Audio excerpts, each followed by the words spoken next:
Ẹ káàbọ̀ sórí ìkànnì yìí. Tó bá jẹ́ ìgbà àkọ́kọ́ tí ẹ ń bá mi pàdé rèé, ẹ bá mi like, ẹ comment, ẹ share, kẹ́ subscribe. Àwọn ohun tí ẹ máa wò lórí ìkànnì yìí, òun ni àwọn ohun tí ó ń lọ láwùjọ wa tó sì máa kọ́ wa lọ́gbọ́n. Ẹ máa bá mi ká lọ. Ó ti wá di 2011. Governor wa Isiaq Abiola Ajimobi. Wọ́n ti dolóògbé. The best governor to our NURTW. Ẹni. Is the best governor to the NURTW. Bíbáwo. A ní gbàgbé ẹ̀ láíláí. He came as the governor for your state. Ó wá lóun kọ́kọ́ gbẹ́sẹ̀ lẹ́gbẹ́ wa. Àwọn náà tún gbẹ́sẹ̀ lé. Torí bá wàhálà àsàlàkó eléwé ọmọ àti Mukaila Auxiliary àti Alhaji Toki ó bá ńlẹ̀. Ó wá ní òun gbẹ́sẹ̀ lé ẹgbẹ́ wa ńgbà yẹn fúngbà díẹ̀.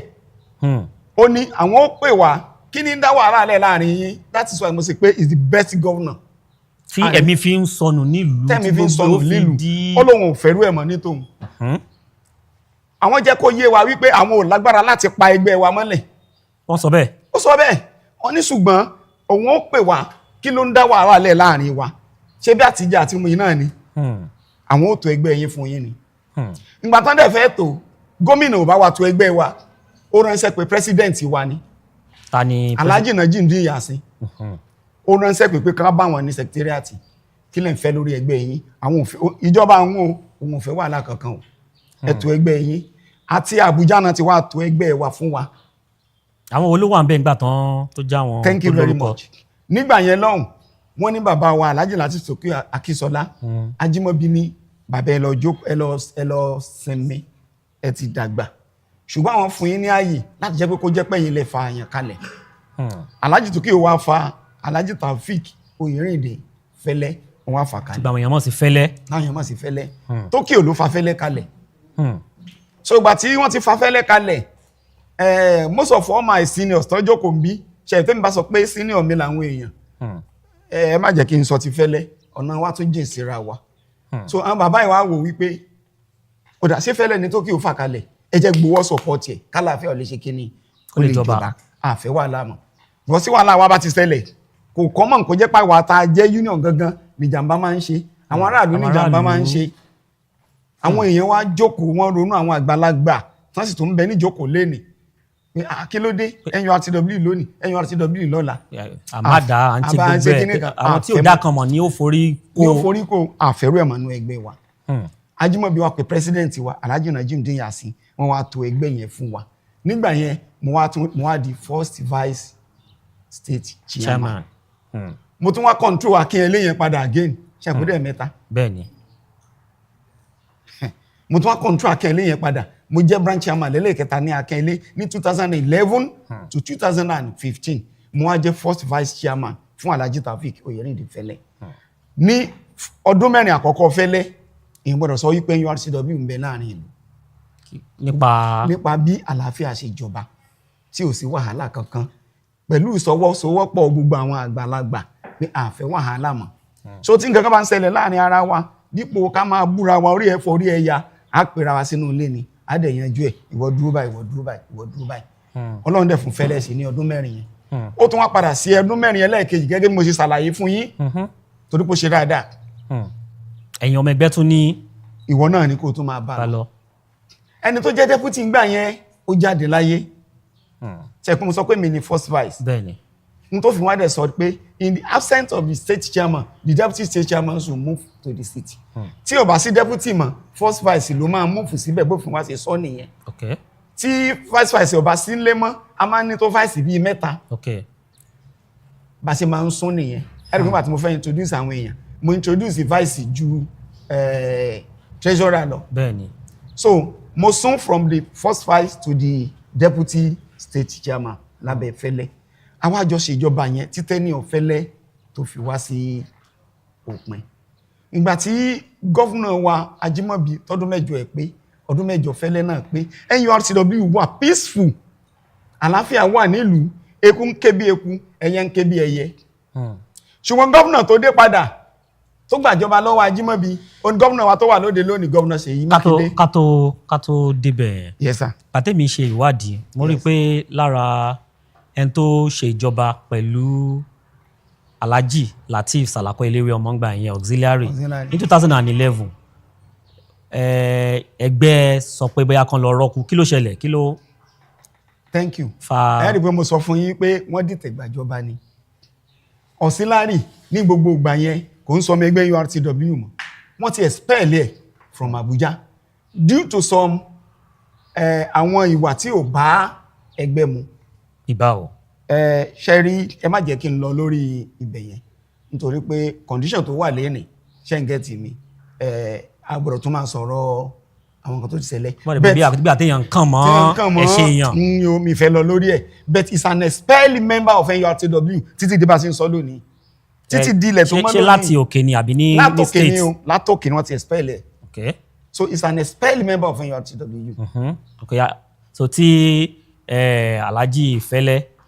So ẹ rí i pé mo ti Sàlàkó àti Auxiliary ó ti kọjá lọ kí Fẹ́lẹ́ ó tó dé gbogbo gba Alhaji Sàlàkó Auxiliary ìlú yìí ò rọgbọ kò rọgbọ rárá ṣùgbọ́n nígbà tí Ajímọ̀bí dé ó ní mo sọ fún yín yẹn tá a tó ẹgbẹ́ wa tí Fẹ́lẹ́ yìí merge as the state chairman ìgbà yẹn àlàáfíà ti wà a dẹ̀ lo àlàáfíà yẹn fojúṣe ọdún 8 tó jẹ́ pé kódà kò sọ́mọ ẹgbẹ́ tínú rẹ̀ ó máa dùn kò sẹ́mi ẹgbẹ́ tí ó wà lálàáfíà gbogbo aládẹ ń jẹ táàmù. èmi fẹ́ béèrè wọn ká tó sáré lọ láàrin fẹ́ bá mi fìdí ẹ̀ múlẹ̀ tí ò bá dẹ̀ rí bẹ́ẹ̀ kẹ́ sọ ní ìgbà tí àwọn ní àwọn àsìkò tí àwọn jàgídíjàgan nípa ìjọba tàbí nípa àwọn ọmọ ẹgbẹ́ yín tó le kankan gbà yẹn ẹ̀sùn wọn kan gbà yẹn ẹni ilé ẹjọ́ ni gómìnà Rasheed Adéwọlú Ládọjà lóòótọ́ fi gbàrà wọn padà ṣùgbọ́n fídíò kan máa ń circulate gbà yẹn níbi tá a ti rí ìkan lára àmọ́ bóyá àwọn èèyàn láwọn ọmọ ẹgbẹ́ yín ni bóyá kẹ́yìn bá wa confam ẹ̀ Alhaji Lateef Eleomo tán àwọn náà lu gavel ní House of Assembly gbà yẹn tó yọ wọ́n. ṣe rí àárín yẹn náà mi ní lè sọ̀rọ̀ lọ lórí ẹ̀ ṣe rí bọ̀ ṣáwọn ni. àwọn ọ̀rọ̀ kan bẹ tó ju ẹnu rú wa lọ. Okay.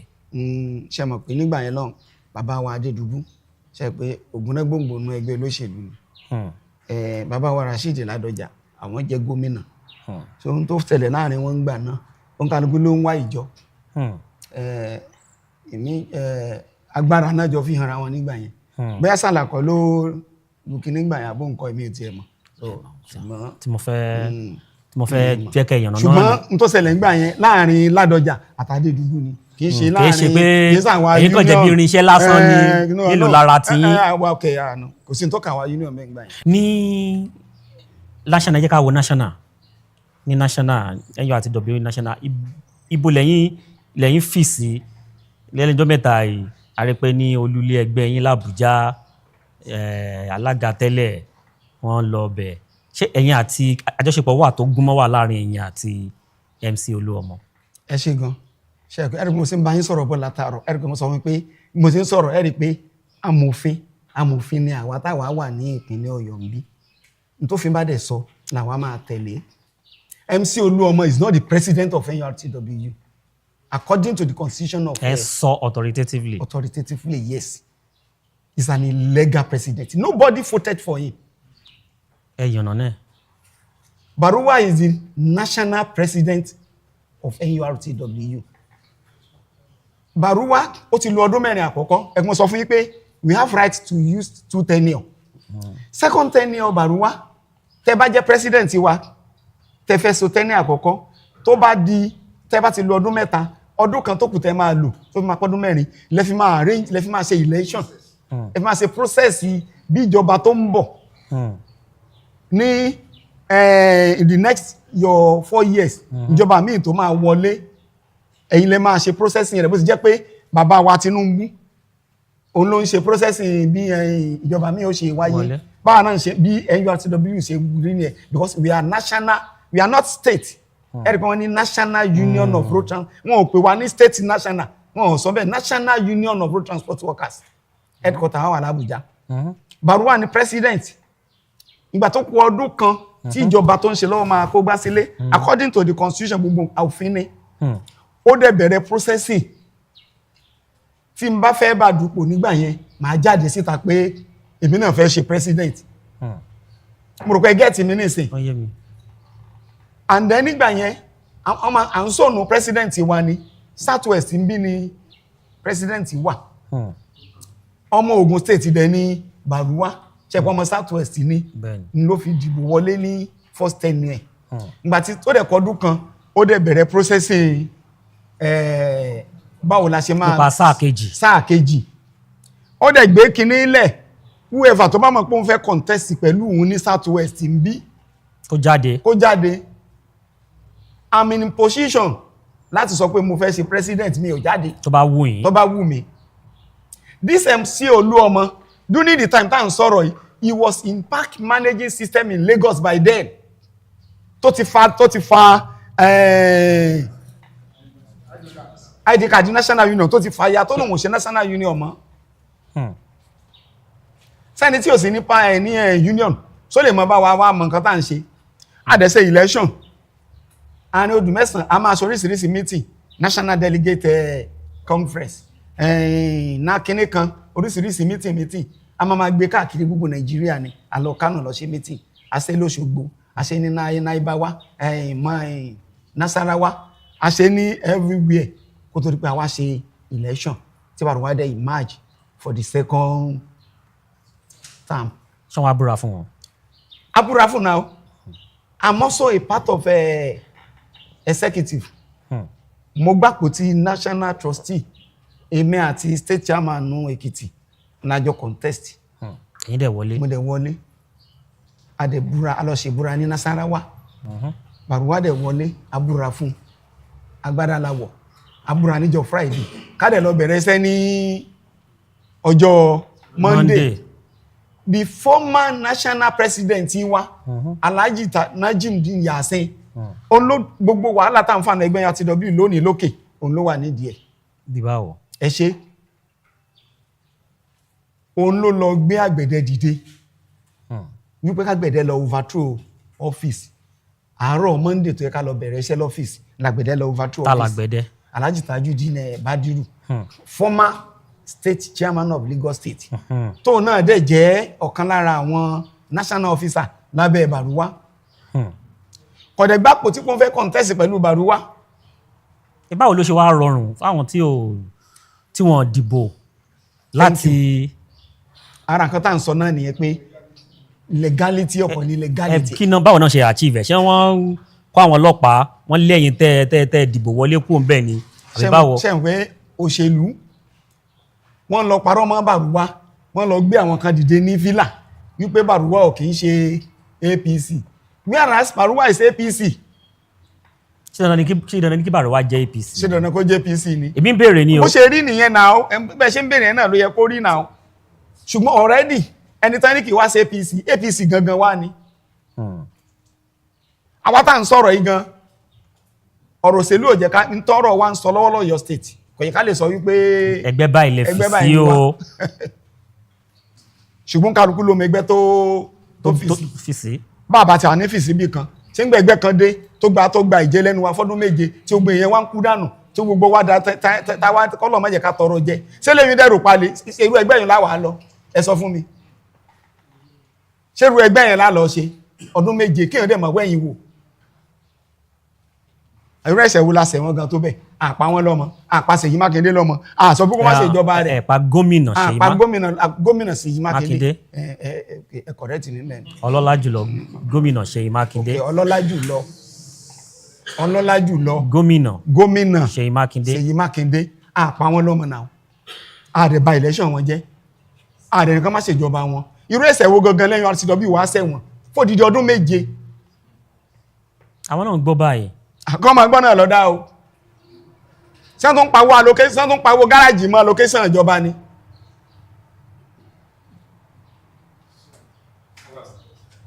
ṣe ẹ̀ ń bi gómìnà lọ́rọ̀ yẹn léèrè ọ̀rọ̀. mo wí náà ni o ẹ̀yin náà wò náà ẹ wọ́rú sùúrù ta ní yìí ẹ̀yin gangan tẹ́ jẹ́ oníròyìn ọdún méje ẹ̀yin gan eré tiwa ẹ fún wa ní mark fọdún méje tí nǹkan kan rẹ̀ ṣẹlẹ̀ nípínlẹ̀ Ọ̀yọ́ tá sì ń bá yí náà. Ẹ yẹ kí n fẹ́ kẹ́ bá mi yànnà náà kẹ́ bá mi tàn wọ́n lẹ́sìn kankan nílùú yìí náà la wà nígbà ayé gómìnà Ajímọ̀bí. Yes, of course. Wọ́n gbìyànjú láti ṣe àwọn garages, ìkan wà ní new garage nígbà yẹn. Bẹ́ẹ̀ni, gbogbo ara wọn dáadáa tí bàbá yẹn ṣe fún wa yẹn. Ṣùgbọ́n àwọn èèyàn ò lọ bẹ̀. Ṣùgbọ́n nísìnyí garages tí àwọn gómìnà ọlọ́lá jùlọ Ṣèyí Mákindé ṣe, ẹ jẹ́ ká yọ tẹ̀gàn kúrò. Níwò ròdù bíi téèyàn bá ń wa mọ́tò kọjá ń bẹ̀ ńgbà náà.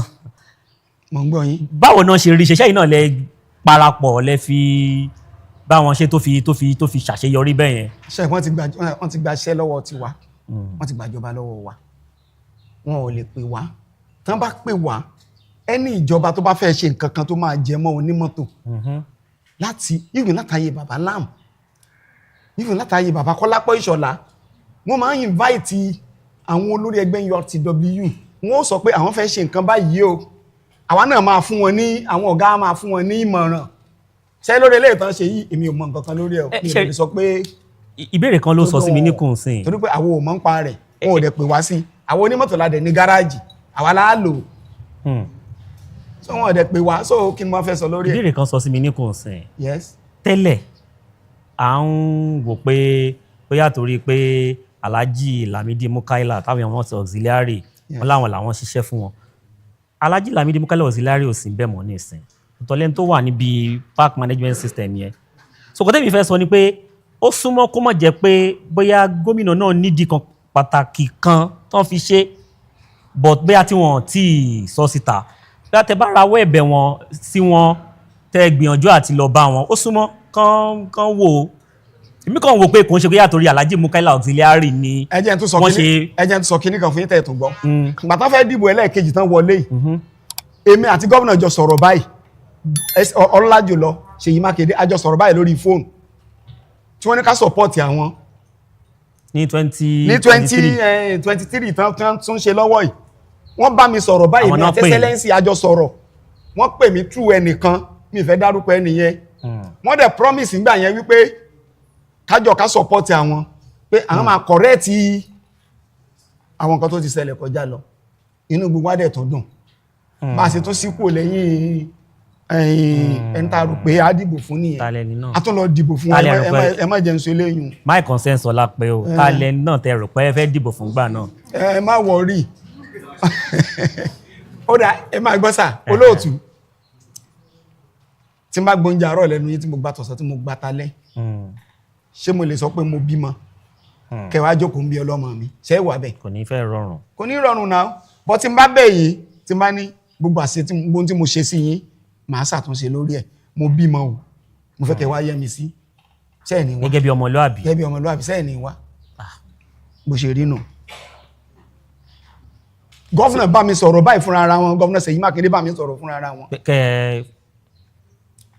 Pé kájọ ṣe léyìí, kájọ dìbò wọlé. Ṣé gẹ́gẹ́ bí olórí ẹgbẹ́ NURTW. Mo dẹ̀ pé organizing wa, mo dẹ̀ pé gbogbo àwọn ọ̀gá mi jọ.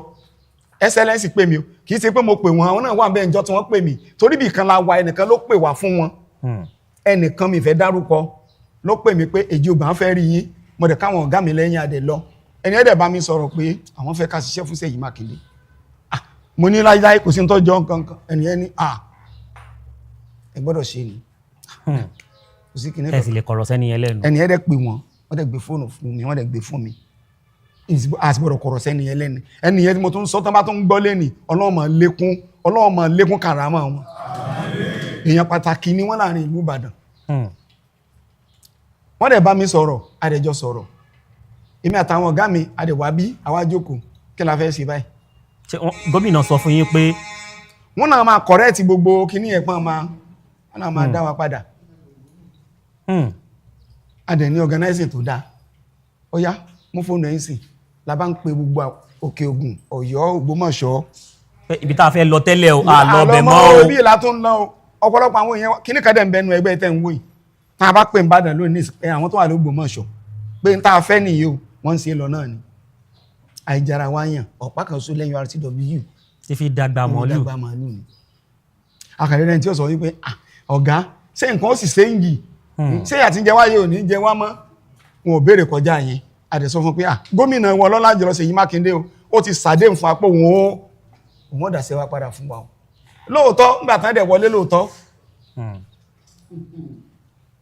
tẹ́ bá gbọ́ngbà yẹn wọ́n ṣe rédíò program kan fún ọlọ́lá jùlọ Ṣèyí Mákindé ó dà pé bóyá bíi 2 hours program ni media chat gbogbo àwọn yẹn ṣe ń bi wọ́n léèrè ọ̀rọ̀ tó nígbà tí program yẹn fẹ́ come to an end fúnra gọ́vnà ló sọ wípé question kan bẹ tó yẹ kẹ́ ẹ bi mí léèrè tẹ́ ẹ bi mí léèrè gómìnà náà ọmọ ìgbọ́n tá à ń sọ yìí wọ́n wá bi wọ́n léèrè wọ́n ní kí ni nǹkan ọ̀hún gómìnà ní àwọn 80% àwọn URTW ni wọ́n dìbò fún mi inú gbogbo wa ló dùn ẹni tó mú mi ń jọ náà nígbà tí ẹ̀ jẹ àmàlà àti iyán ni kò ju bí ijọ́ kẹta rẹ̀ lọ ní náà kan bá tún lo agbára náà bá pè wá sí government house bí kíní tó ṣe dàrú nù lẹ́lẹ́kejì àmì ẹni tí ń bẹ́ǹdì ọ̀rọ̀ òun nù ọlọ́nu ọmọ Ìbàdàn ní mí ọmọ Ìbàdàn ní gbogbo àwọn tẹ́ ń wò yìí kí ló dé kí la ṣe gan ẹ̀dẹ̀ wá gbàjẹ́ lẹ́nu wa fọ́dí ọdún 7 àwọn èèyàn ti kú tán gan tẹ́bí ẹnìkan bá dẹ̀ kú nínú fámílì kan ẹbú ya àwọn èèyàn tádànwò kan kí la wá ṣe ìbádá o kí gómìnà owó wá ṣe kan tí wọ́n bá tiẹ̀ fẹ́ tí wọ́n bá fẹ́ padà kan wo ti pé ilé ẹjọ́ ti pàṣẹ. ṣé ti rí Olúbàdàn nípa ọ̀rọ̀ yẹn pé àwọn ni bàbá fún. àti rí Olúbàdàn ẹni tí Olúbàdàn gan ti rí wọn àbí ọ̀tàn tó rá mọ́ rojọ́ gẹ́gẹ́ sí ń wò wáyé ẹni tó ní ìlú gan àti lọ́rí judgment yẹn àti á fún gbogbo èèyàn káàkiri pé bá abẹ gómìnà a tún ti gbàdájọ́ àfẹ́ wàhálà àfẹ́ kórúkọ tán protect yẹn àfẹ́ kórúkọ yẹn yóò bàjẹ́ again jìsí náà àti ìrì gómìnà wọn ti sọ̀rọ̀ bàbá yìí náà ẹ̀yin náà bá ń kéde ẹ̀ bá ń bẹ̀ wọ́n kí wọ́n dákun o. òun náà lẹ ti ń sọ tán gbọ́ ẹ̀ kí wọ́n dákun o kí wọ́n dá ẹgbẹ́ URTW padà kò sáà ní mi rí nǹkan kan tá a ṣe tó lè kọ́ líváì pé kéèyàn dẹ̀ gbọ́njẹ lẹ́nu èèyàn fún jíjọ ọdún 7 ẹ̀tàn torí ẹ̀gbọ́njẹ lẹ́nu wa náà nígbà yẹn bọ̀tẹ̀ mẹ́jà lọ sọ́nà. ẹ mọ́ tí ẹ fẹ́ béèrè náà nígbà tí mi àti yín sọ̀rọ̀ ní ká tó bọ́ sórí ètò ẹ ní pé ẹgbẹ́ yìí pẹ́ tó bá dalẹ̀ rẹ̀. ilẹ̀ ó dáa ṣẹ́rí ẹgbẹ́ yìí àwọn èèyàn ọmọ ní o ó kọjá kémi àti yín ká máa yára wa ní bléèdì kémi ó lá ẹ̀jẹ̀ yín kẹ́yìn ó lá tèmi tẹ́ ẹ bá ti lè jẹ nínú ẹgbẹ́ yìí tẹ́ ẹ mu nínú ẹ̀ tẹ́ ẹ bá ti lè dalẹ̀ ẹgbẹ́ yìí ó lè pé ó lè yá ni o wàhálà ilẹ̀ ó dùn nítàn èmi ò ní sọ̀rọ̀ jù bá ń lọ. gbogbo àwọn tí wọ́n ti da ẹgbẹ́ yìí tẹ́lẹ̀. ó ti àwọn àgbàlagbà gan tán da ẹgbẹ́ yìí wọn ò gúnlé ayọ̀ wọn ò sọ̀kalẹ̀ ayọ̀. tí èèyàn bá ga tó kò kọ́ tó bá dalẹ̀ ẹgbẹ́ yìí bó ṣe ga tó náà ni ó ṣe wálẹ̀ ó ń dùn mí fún àwọn ọmọ tán ń pera wọn ní tí wọ́n jẹ́ káàkiri báyìí tẹ́ pé wọ́n àmọ́ wọn nínú nǹkan kan míì tó kọjá NURTW wọ́n wá fẹ́ ti primary 1 wọ́n fẹ́ graduate wọ́n fẹ́ gba bí double wọ́n fẹ́ gba triple double promotion eléyìí wà nílé olóṣèlú Alhaji Alẹ́sì kan wà nílé bàbá mi Akẹ́nàwó ìkan lọ jókòó sílé Bororo ètí ń jókòó ilé Alhaji Bello náà jókòó bẹ́ẹ̀ wọ́n ń pera àwọn làwọn ó ṣe chairman tí Bororo bá ti wọlé àwọn làwọn ó ṣe chairman tálẹ́sì bá ti wọlé àwọn làwọn ó ṣe chairman tákẹ́nàwó bá wọlé ẹ̀dùnà kí náà ń fẹ́ gbẹ́ ìpè náà sí wọn mọ̀ pé gbẹ́ yìí ti kọjá lẹ́bù táwọn ń rò yẹn ni sẹ́rù wọn yẹn tó wá jẹ́ pé wọ́n kọ́lé wọ́n ń gun mọ́tò lórúkọ NURTW ni wàhálà wá dé bá NURTW ẹ wá dúró sí ilé NURTW yẹn mọ́ ẹ wá wọ́n náà báwo ni a ṣe jàjàgbara tẹ́gbẹ́ yẹn ó fi padà ẹ wá ń pera yín lólóṣèlú ẹ̀ ń káàkiri èmi ọmọ àwọn ọ̀nà ọlọ́run.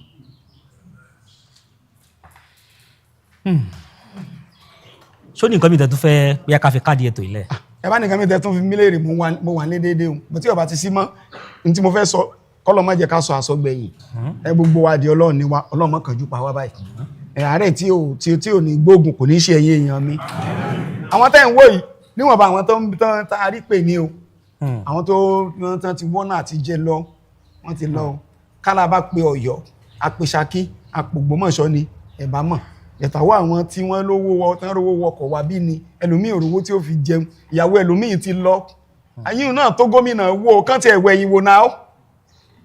ṣé tí gọ́vnà lè ní sí tán bá tẹ̀lé ká má sọ pé nǹkan tẹ́yìn fẹ́ tán bá tẹ̀lé nǹkan tí ilé ẹjọ́ sọ ẹ̀yin àti wọn kò tún. kò sí jàmọ́ àdúpẹ́ lọ́wọ́ wọn ni a tún lọ́dọ̀ balẹ̀ kí wọ́n gan pé ẹ ṣeun wá o wàhálà àgbàgbé gbogbo ohun tán ti ṣe sí wa sẹ́yìn á tún lọ kí wọn á dúpẹ́ lọ́wọ́ wọn ṣe tán because ẹni Ọlọ́run bá ti gbéga sí nǹkan téèyàn fẹ́ ṣe kò sí téèyàn fẹ́ ṣe ṣùgbọ́n kò ní sáláì mọ́mọ́ dùn wá lẹ́kọ̀ọ́kan náà gẹ́gẹ́ bí ẹlẹ́ran ara níwọ̀n bá action tẹ́rí tí mò ń lò yẹn ìnira yẹn pọ̀ gan ó ní iye bọ́ọ̀sì tí mo ní gbogbo ẹ̀ mo ti tà tán bẹ́ẹ̀ ni gbogbo àwọn ọ̀gá tẹ̀ ń wé tó rà ní nǹkan kan míì tá ń tà à ń rọkọ̀ ní ọkọ̀ àwọn iná ẹ̀dẹ̀ ni nígbà bá gbọ́kọ̀ bíi 5 tá a bá sanwó ẹ̀ tán ó di tiwa nìyẹn àdìwà ń retí láti 2015 yóò fi wálẹ̀ lónìí yóò fi wálẹ̀ lọ́la ojú kan náà sáà ní gbogbo ẹ̀ wá takú sí àtúwọ́n ń lọ ilé ẹjọ́ ṣé bí gbà táwọn náà wọlé ní 2019 àbí kí náà wọlé tí wọ́n ní wọn wọlé ṣé bí ilé ẹjọ́ ló pàṣẹ pàà náà wọlé káwọn náà ọjọ́ kan tẹ̀lé òfin ilé ẹjọ́ o ẹ̀yin ilé ìbò lẹ́dẹ̀ sọ pé court is the hope of common man torí ẹni tí ó jẹ́ nǹkan kan lágbára kankan ilé ẹjọ́ náà ni ọ̀rẹ́ kí gómìnà òjò kan tẹ̀lé àṣẹ ilé ẹjọ́ kan fi ẹgbẹ́ wálẹ̀ already àṣẹ ti wá tí ilé ẹjọ́ ti sọ wípé àṣẹ tí wọ́n pa pé àwọn ti kó àṣẹ bẹ̀tà ó fẹ́ tẹ̀lé yẹn a tún wá ń fẹ́ látẹnu wọn náà gẹ́gẹ́ bí bàbá toró ní bàbá fún gbogbo Ọ̀yọ́ state lónìí tí wọ́n bá tán rẹ̀ jẹ́ lókùn ọlọ́lá jùlọ Ṣèyí Mákindé ó ní bàbá fún gbogbo Ọ̀yọ́ state béèyàn fẹ́ béèyàn kọ̀ a tún wá ń retí rẹ̀ náà gẹ́gẹ́ bí bàbá àwọn ò fẹ́ lo àṣẹ ilé ẹjọ́ yẹn a fẹ́ lo àṣẹ tí wọ́n gangan kí yìí ò lè wà ńbẹ̀ ẹ bá wa bẹ̀ wọ́n kàn fi ẹgbẹ́ wa sílẹ̀ o gẹ́gẹ́ bí ilé ẹjọ́ ṣe pàṣẹ rẹ̀ simple. bẹ́ẹ̀ ṣe ń sọ̀rọ̀ yẹn ó fẹ́ máa jẹ́ kí àánú ṣe mí ẹ mọ̀ dí ẹ ń fa ti state ẹ ń fa ti national. bó ṣe rí nìyẹn ti national náà Ọlọ́run ti yanjú ẹ̀ láìpẹ́ láì jìnnà ẹni tó jẹ́ the authentic president ó máa wọlé sí ẹgbẹ́ MC Oluomo ó kú ọ̀bẹ.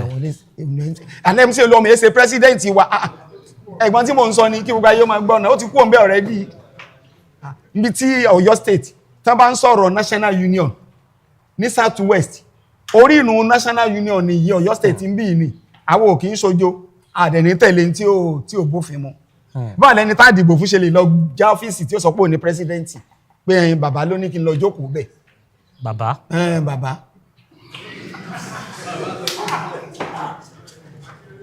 bàbá mo gbé ṣe dádì wọn ṣe dádì MC Oluomo. èmi ò mọ̀. ẹjẹ́ aṣọ ẹjẹ́ kò sí kíní kankan because kò sí Màrúwá lọ sí àbú ẹni kankan. Màrúwá lọ sí industrial court ohun ìní Yàsín àtàwọn ọmọ ogun rẹ̀ Nájímù Yàsín wọ́n ní kò táwọn lọ́rùn wọ́n lọ sí court of appeal ní ìdájọ́ tí industrial court dá yẹn o làwọn náà dá o ẹjọ́ sí pàtàkì ìdájọ́ yẹn kí ló yẹ kẹ́ MC ó ṣe tí ẹ̀pá gbẹ̀dẹ̀ ni mo ní ó wà ń bẹ̀ tẹ́lẹ̀ sí làgbẹ̀dẹ̀ kẹrù rẹ̀ nígbà tó rí pé ìdájọ́ òfin fọ́ òun bí tí nǹkan lọ kò fi fọ́ òun gẹ́gẹ́ bí ọmọlúwàbí èèyàn ó sọ ọmọ Nàìjíríà rere ó sì rakọrí ilé rẹ̀ jẹ́jẹ́ Alhaji Najim di Yàsín tó wá gbé MC dìde tún lọ gbá ọ́fíìsì yẹn ìwọ wà ń sọ pé bàbá ló ní kọ́ lọ ọbẹ̀ bàbá bàbá àwọn èèyàn ń bí léèrè wípé ok ilé ẹjọ́ sọ wípé Baruwa is the authentic national president of NURTW àwọn èèyàn dẹ̀ ń pè ọ́ wípé sọ ọ̀gbọ́n tí ilé ẹjọ́ sọ ni ó ní bàbá nìkan ló lè sọ pé kóun ó dìde lórí àga tó ń jókòó sí yẹn táwa sọ pé bàbá à ń sọ ní president Tinubu president Tinubu táwa mọ̀ wọ́n ń gbé lẹ́yìn tí ò bá. ibi tẹ́ sọ sí yẹn gbogbo ẹ̀ tí wọ́n ń dáàbò báyìí torí bàbá ọmọ sí nǹkan kan àwọn èèyàn kan náà wà lábẹ́ bàbá kankan forúkọ bàbá tán fi ń fọgbọ́n fìyà jẹ wá. ní ibi ni a fi àdàgbà ètò my consensus ní ọ̀sẹ̀ ìrọ̀sí ẹ̀kọ́ atótónu láti àárọ̀. ẹ ṣe gan lóòtú. Alhaji Abidin Ọlájídé Abímbọ́lá Ejiogbe the chairman the authentic chairman of NURTW Ọ̀yọ́ state.